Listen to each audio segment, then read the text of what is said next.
The Never-Ending Story by Limahl from the movie of the same name. Limahl is with me on Revenge of the 80s Radio. You had a lot of success as a solo artist, but after a while it wasn't easy. Before the nostalgia for the 80s era music began, you fell into some tough times. How did you pull through the lean years? It's a big adjustment mentally. When the early 80s was over and everyone was kind of looking towards the next big thing, the next decade, and the DJs were becoming prominent and almost turning into pop stars, nobody really was interested in the stars from the early 80s.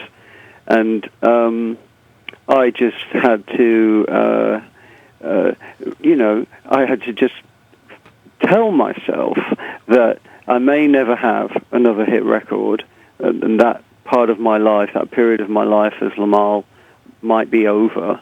And I just thought, well, if I'm only going to be happy if I have another hit, I may spend the rest of my life unhappy.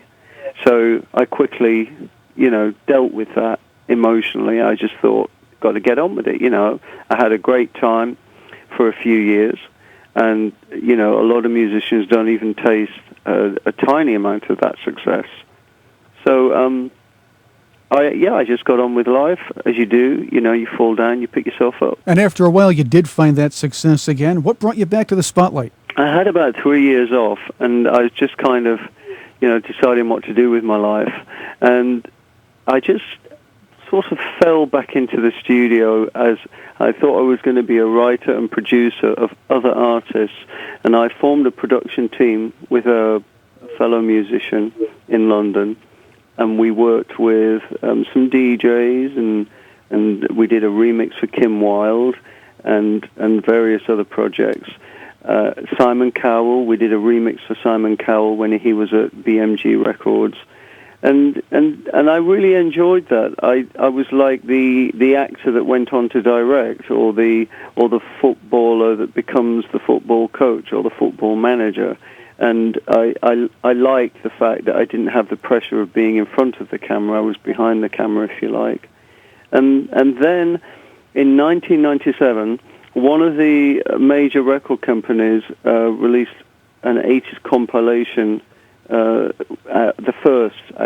very first 80s compilation, and it went to number one in the charts.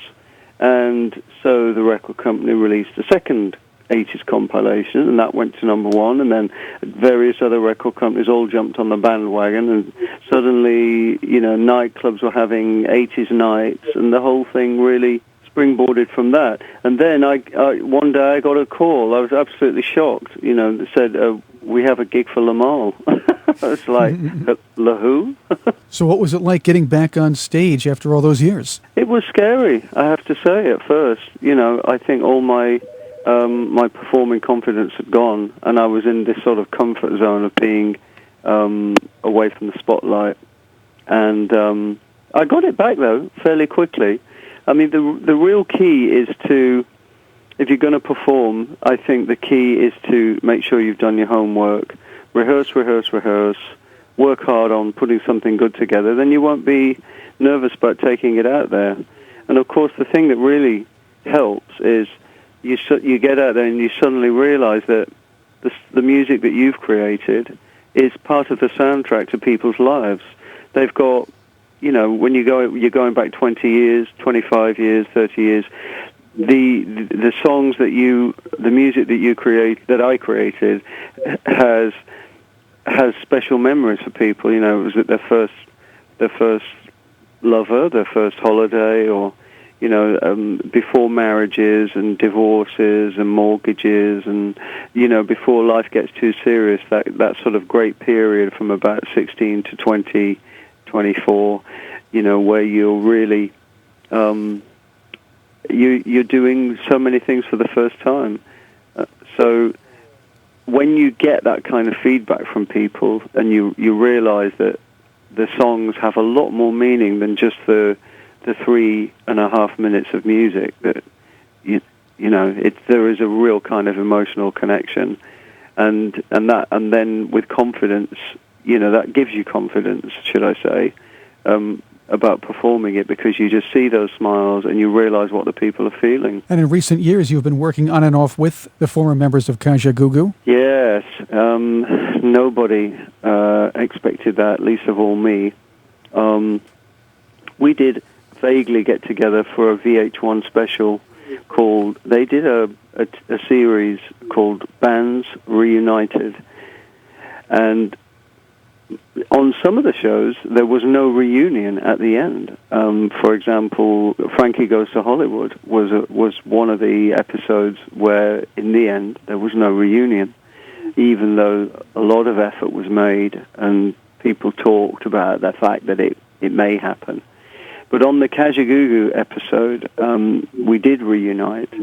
This was around 2005. And then we talked about continuing from there, but it didn't happen. And then in 2008, we finally managed to get it all together. It was very special. I've got so many memories with the guys. I mean, we lived together. I was living with a bass player and his girlfriend for about 18 months when we first met. We were together for about 4 years before we had any success. So, and they were my important years, from the age of 20 to 23. So it was great to get back together with the guys, and I hope there'll be more.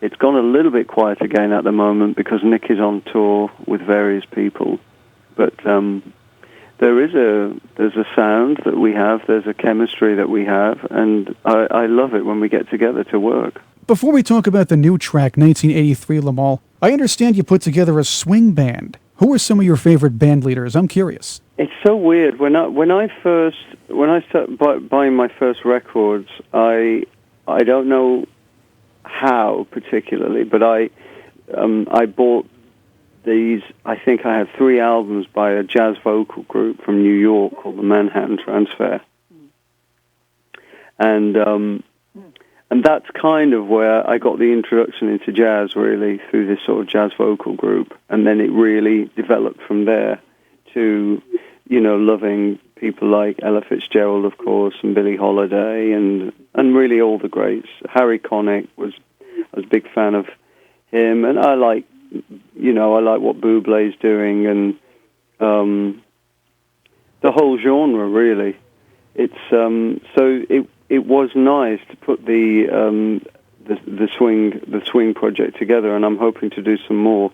But I don't really have a favorite band leader as such. I'm really into the sort of the American songbook, the classics, if you like. And I love the stories behind songs. The fact that "Summertime" by Gershwin was from the musical Porgy and Bess, and was basically, was slated by the critics. It almost, it was almost written off. And there are so many stories about those songs and how they found their own way, and that really inspires me. I believe there was another great story about that wonderful song, "Have Yourself a Merry Little Christmas," which almost didn't make it into the movie with Judy Garland. And as a songwriter, who's struggled, for anybody who's creative who struggles, these stories are inspiring. When somebody who's very seemingly important in the conglomerate, in the corporate, says thanks but no thanks, and you feel deflated and you go away. In the same way that, for example, J.K. Rowling's Harry Potter was turned down by several major publishers. So you just have to keep the faith, really. And I'm inspired by those stories about those songs, and swing is it was popular at a certain time, and I think it's really got its own niche, and it's still very popular. You can take I liked what Paul Anka did. He took a couple of rock songs, and he gave them a swing. A loved that album, Rock Swings by Paul Anka as well. So I do like swing. It's very interesting to explore that area. Limahl is with me on Revenge of the 80s Radio. Now, Limahl, your new song is 1983. It's already an international smash, but it's about a special year for you. Obviously, that was the year that Touche was released. But talk about the track. I did a big 80s event in 2011 in Norway, and when I got back, I performed at an 80s event in Norway. And when I got back to the UK, the DJ that I was working with put me in touch with these small Norwegian record label that wanted to collaborate with me on something. And I said, sure, just send me 32 bars. That's what I tend to do when I get these approaches, and I'll just play around with it, vocally, melodically, lyrically, and throw some ideas back at you, and we'll take it from there. And I don't know why they sent me this synth riff that was, a little bit early 80s, really. And so I was humming along, and I kept thinking about going back in time because of this flavor of the riff that they sent me. So that's really where it all began. And then I needed a year, and of course that was so easy. I had no qualms about picking the year, because as you say, 1983 was such a fun year for me. I was just a boy from a small town in the north of the UK. My family was very poor. Nobody was going to make it in the music business, let alone live in London and travel the world and do all these, wonderful and exciting things. So it was just such a great year, and I just thought, well, that's what I'll put in the song, and then really. We went back and forth on, riff ideas, all with the aid of this fantastic new technology that we didn't have. I mean, when I recorded The Never-Ending Story with Giorgio Moroder, I had to physically fly to Munich. But today, I can record my vocals in London and send them by email, or a download link, so I upload it at my end to some server, and it's downloaded at the other end, and it makes everything that much quicker and easier, and that's really how the project came together. So 1983 is it's interesting to see what's going to happen with it. You also wrote after all these years in a blog, Limahl, that you still get excited writing music. How important is that feeling to you when you're creating, and what made you excited about the 1983 song?